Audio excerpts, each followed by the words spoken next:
Assalamualaikum warahmatullahi wabarakatuh.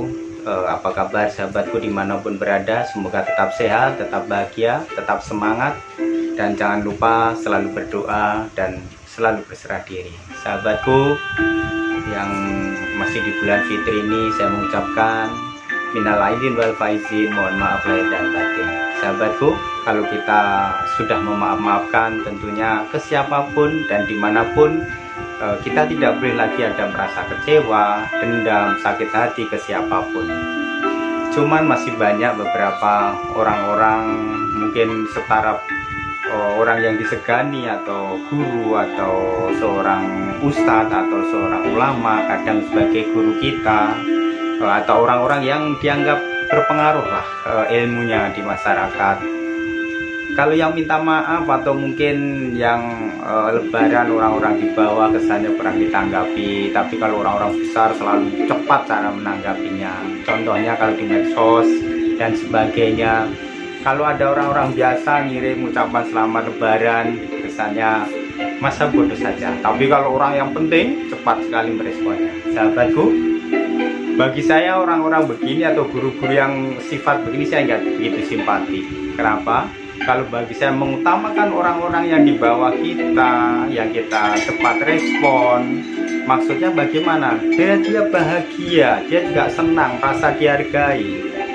Apa kita menyenangkan orang lain, menghargai orang lain itu apa nggak pahala? Bahkan ada sebuah hadis qudsi itu mengatakan doakan orang miskin.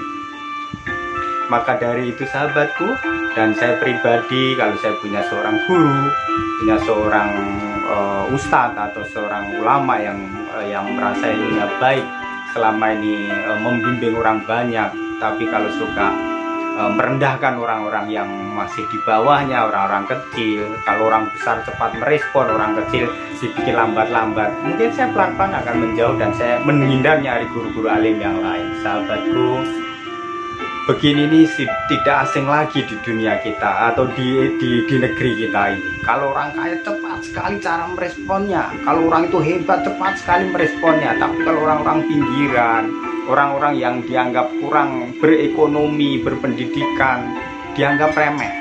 Bahkan kadang-kadang kita kirim SMS, pertanyaan, atau mungkin ucapin salam, cara meresponnya pun juga jauh, bahkan kadang nggak direspon. Sahabatku, apa artinya seorang berilmu kalau tata cara pergaulannya masih pilih-pilih, terus menilai orang yang bawah itu bukan level, dan hanya yang level orang-orang setingkat ke atas? Apakah agama mengajarkan begitu, sahabat? Kalau saya pribadi, saya berteman dengan orang-orang golongan yang paling bawah, karena memang misi saya, hidup saya abdikan pada orang-orang yang posisinya di bawah, orang yang baru sulit, bermasalah, yang dia bener-bener papa, yang hidupnya susah, kita rangkul, kita ajak berjalan. Dan kalau sudah mulai tegak dalam berjalan, dipersilahkan untuk menjalankan sendiri. Kalau kita mengajak orang-orang sudah baik, orang-orang hebat, orang pintar, orang sukses, buat apa? Mereka sudah bisa kok sendiri, nggak mesti di kita, di tempat lain juga bisa. Contohnya begini, sahabat, kalau kita jadi lampu penerang di siang hari, apalah artinya itu semua? Tapi kalau kita jadi lilin kecil, yang nyalanya kecil tapi di tempat-tempat gelap, di lorong-lorong yang sempit, yang sepi, yang di bawah pohon yang gelap gulita, apakah nggak lebih bermanfaat daripada kita punya lampu yang terang atau menjadi lampu terang tapi di tempat menerangi tempat yang terang, contohnya siang hari? Apa artinya? Apa gunanya? Bukankah ilmu itu seperti lilin kecil yang bisa menerangi tempat lorong-lorong kecil, tempat yang gelap, tempat yang sunyi, biar terang, setiap orang jalan bisa tidak kesandung, tidak terjatuh, tidak kena duri dan sebagainya. Sahabatku, mari kita mulai sekarang. Berbuatlah untuk orang-orang yang merasa membutuhkan.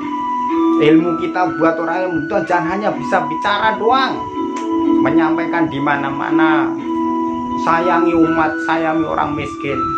Tapi kalau disapa diem karena bukan selevelnya, sahabat, bagi saya itu jauh. Saya pernah merasakan indahnya dunia bagaimana. Tapi ketentraman bukan hanya segala-galanya materi, sahabat. Ketentraman ada tempatnya di sini, kebahagiaan tempatnya di sini, dan bagaimana kita bisa berbuat untuk orang lain di sini rasanya. Sahabatku, mari kita cari guru orang yang alim, yang soleha, yang soleh, yang soleha, yang kira-kira bisa diikuti hatinya, adabnya, akhlaknya, ilmunya, yang benar-benar bisa merasakan orang lain. Buat apa kita mencari guru-guru yang kelihatannya pinter, mulutnya kotor? Buat apa kita nyari guru-guru yang egois? Buat apa kita belajar sama orang-orang yang bisa membeda-bedakan kasta? Sahabatku, bagi saya tidak begitu. Ilmu pemberian Allah atau titipan Allah kita share ke semua orang, kita bagi ke semua orang untuk kebaikan. Tampakkan senyum di setiap orang-orang yang di bawah kita. Bukan senyumnya di saat dilihat orang di kamera atau posisinya kita dihormati, tapi bagaimana kita tersenyum pada orang-orang di pinggir jalan apa. Jangan hanya pandai menyampaikan, tapi kita tidak bisa merasakan. Sekali lagi sahabatku, mari mulai kita rasakan bagaimana mereka juga membutuhkan sentuhan orang-orang yang di atasnya. Bagaimana bahagianya kalau dia jadi orang papa, ada orang hebat yang menyapa. Kalau dia menyapa kita tanggapi. Kalau dia butuh, ya ada butuh bantuan dengan memecahkan persoalannya, kita terjun, kita sampai, kita turun, kita bisa menyampaikan apa yang dibutuhkan itu. Betapa bahagianya.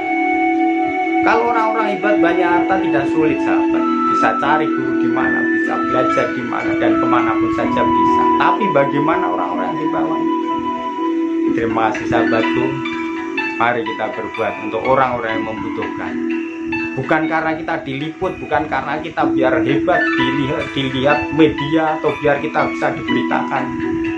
Kita cukup diberitakan sama Allah saja.